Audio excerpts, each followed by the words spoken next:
Welcome back. South Africa will celebrate 30 years of democracy and freedom on the 27th of April, and 5 weeks after that, the electorate will head to voting stations in the provincial as well as national elections. The month of February saw the top 3 political parties launching election manifestos, followed by the minority parties. All of them repeat the message of fixing the economy, ending load shedding, poverty and unemployment. But then there's the subject of Israel-Hamas conflict that seems to be dividing opinions among voters. Joining us now to unpack what the ramifications of the war in Gaza might bring to the 29th of May elections is political analyst Musa Mdunge. Musa, thank you so much for your time. It's always a pleasure to have you on the show. Now, Musa, as South Africans, are we likely to take into account the stance of a political party when it comes to the Israel and Hamas conflict, especially when it comes to going to the polls on the 29th of May?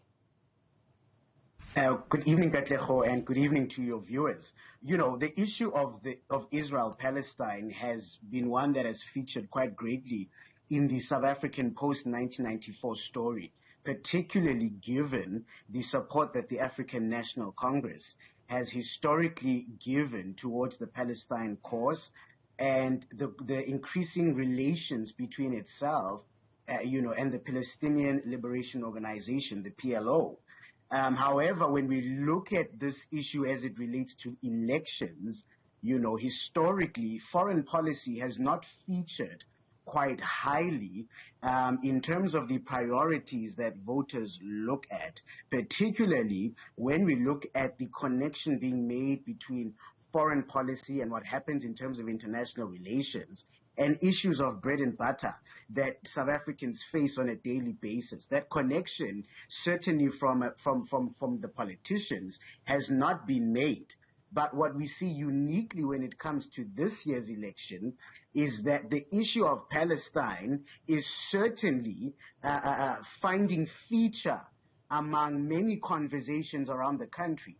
And one would look particularly on the protests that have happened in the Western Cape, and that particular province is important when we think of its demographic makeup and the fact that you have a strong colored presence in that particular province, but also a strong Muslim community within that particular province.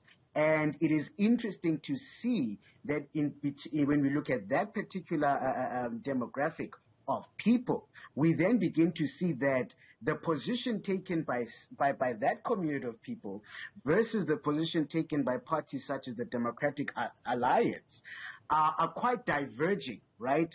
And the question then becomes for the Democratic Alliance, which would want to consolidate, maintain its power and support within the Western Cape, it would not want to cede these votes.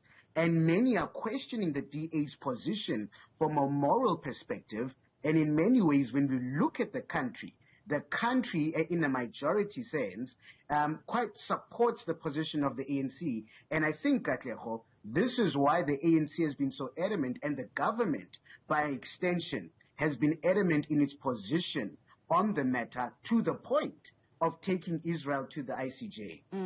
I mean, certainly, and honing into the DA, I mean, on the 8th of October, a day after the conflict began, specifically in this period by Hamas, the DA Shadow Minister of International Relations, Emma Powell, obviously penned a letter saying that the DA condemns that Hamas attacked Israel unprovoked. But a month later, then the DA sort of took a stance that rather put them in a centric rhetoric, but still not calling for a ceasefire, still calling for a two-state nation between the two parties. And of course, you speak about the demographics that exist within the Western Cape for the DA that is primarily Muslim. Do we even have a sense now in terms of those voters? Is it enough for a push for them to say maybe we should be voting for the ANC that has stood up for us on a political or global stage? Well, certainly, when we look at what the events as they have happened, for the Democratic Alliance, this almost inconsistency in terms of its position is not unfounded, because the Democratic Alliance is facing the same challenges that the Democrats, ironically, in the United States are also facing in terms of their own base, where, you know, a huge populace within that particular base are Muslim, are Arab, and support the Palestinian cause.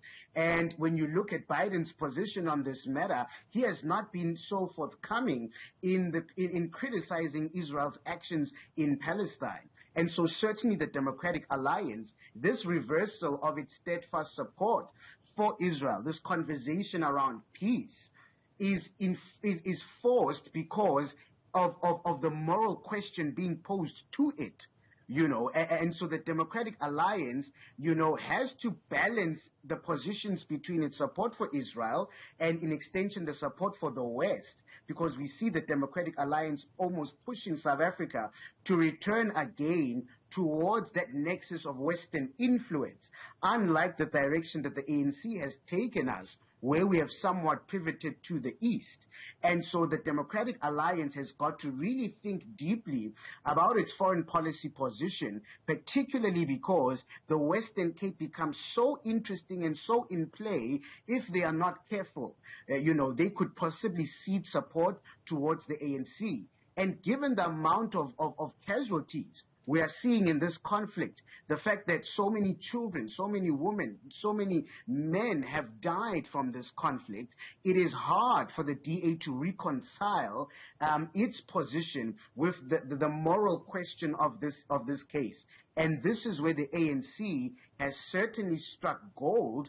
The question is, can the ANC rally this issue to be an even more powerful election topic that drives in the minds of people as they make those decisions as we move towards the election? That then becomes the question. And I don't think at this point, as I say, that foreign policy still features so strongly. And the question then, Katlego, is when we look at the broader populace, let's take this to the rest of the country, is this an issue by which will be a determining factor on how people vote? And I just don't think so. I think the issues of cost of living, the issues of the economy, of health and education, these are the things that will feature quite strongly, where both parties could use this in driving those connections, particularly if we look at,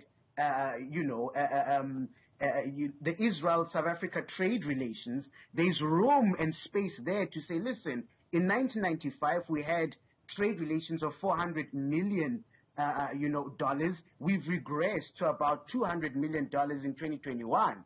And if our government is serious about economic growth, countries like Israel, which are quite strong, offer us potential partners for growth, particularly when we think about the tech industry, which there lies potential to grow and expand the South African economy. If DA can use an economic calculus to justify the closeness of our relations to Israel and why we need to pivot more closely to the West, they can then perhaps make a compelling argument to South Africans. But at this point, I don't think that is the case. Speaking about that pivoting towards the West, if we're speaking about conflicts in general and we look at the Russia-Ukraine war, the DA was more towards Ukraine's side, whereas the ANC was calling for peace and not necessarily taking sides. Do you think even in that conversation the DA may have done a bit of a disservice to themselves? I think that they certainly have done a disservice to themselves.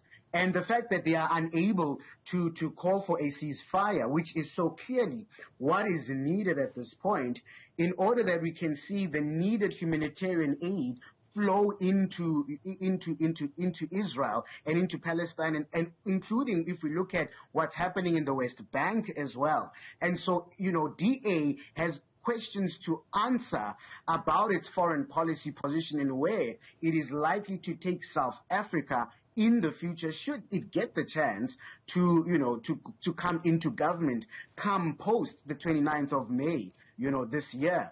And unfortunately, this is where the party, will struggle. But there's another element here, Katlego, that we need to consider. South Africa is quite a religious country, and there are strong, Judeo-Christian connections. And when we look at some communities within the country, there is a strong sentiment from a religious perspective to support Israel and its right to exist. In the same way, again, if I draw comparison to the United States, the fact that you have broad support, especially among evangelicals, the conservatives, that drives the support for the Republican Party towards, the Israeli cause. And thirdly, Katlego, perhaps what is challenging for the DA is it faces the challenge of its own constituency, many of which in that constituency, are former white liberals who under the apartheid regime, though they supported liberalization in terms of the South African issue, but held quite strong sentiments towards Israel. And it is key for us to consider how these things are shaping the way the Democratic Alliance is showing up in terms of this particular issue and how it is likely to show up. But what is good here, Katlego, if I may add, is the fact that there is a concerted conversation now around the world, including South Africa, around returning to a two-state solution, that in order that we may see lasting peace, fundamentally a political resolution is needed. But for us to get to that political resolution, we need an understanding of the history, and as well as an acceptance on how both sides have played a role in increasing the conflict. And there's a need for Israel's long-term peace and security and its existence and its legitimacy, might I add, that it accept a movement towards a two-state solution back according to the lines of 1967, a returning of the land that has been further encroached by Jewish settlements, Israeli settlements, within areas such as the West Bank, and as well as Gaza. This is what is needed in order that we may see peace in that particular country, and I might add, peace in the broader region of the Middle East. All right, Musa, thank you so much for your time. Always interesting hashing out some of these issues with you. Thank you so much for joining us. That was political analyst Musa Mdunge speaking to us there. If ever the conflict in Gaza does have any ramifications in terms of how South African voters will sway their vote on the 29th of May.